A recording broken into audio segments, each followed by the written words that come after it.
With the midterms just around the corner, the New York Police Department has warned that amid a complex threat environment, both racially motivated and anti-government extremists could target poll workers, political rallies, political officials and voting sites. The warning was issued in an NYPD intelligence bulletin and it urges elevated vigilance. The NYPD has said that for now, it's not aware of any credible threats to polling sites in New York City or any specific candidates. However, it added that hostile rhetoric and generalised threats from extremists, malicious actors in chat groups, encrypted messaging channels and other online forums could create echo chambers that circulate and reinforce false narratives.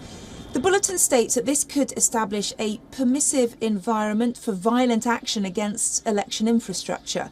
The NYPD also said that the recent online calls for violence have led to specific and credible threats and at least one violent incident, resulting in the arrests and prosecutions of individuals who planned to or did target election officials and political figures. So let's get more on this now and return to our correspondent Susan Tirani, who is live in New York. Susan, how credible are these threats? Are voters and poll workers concerned about them? Yeah, you know, it's funny. We were just talking about the issue of crime here in New York, topping really voters' concerns, not only families, but individuals as well.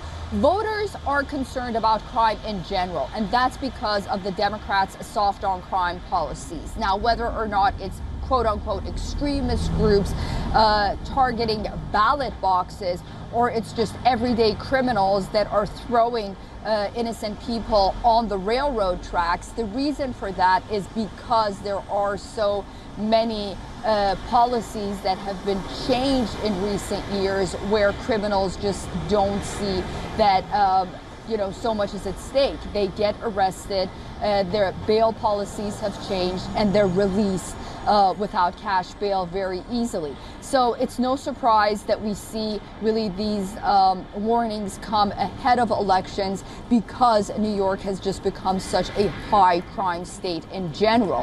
Whether or not it's just geared towards the ballot box or not, that's up for question, because every day New Yorkers are facing the issue of high crime in one way or the other. And the problem really comes from Albany. The problem comes from the top because, again, as I mentioned, criminals aren't being prosecuted the way they used to be. And that's because, of the policies that we're seeing from the top. And that's why, just, really quickly, for the first time in a very long time, in decades almost, we're seeing that a Republican contender for governor is head on head with Kathy Hochul, the Democratic incumbent, only because he's running on the issue of crime here in New York. So that'll be interesting to watch. Susan Tirani in New York, thank you as ever.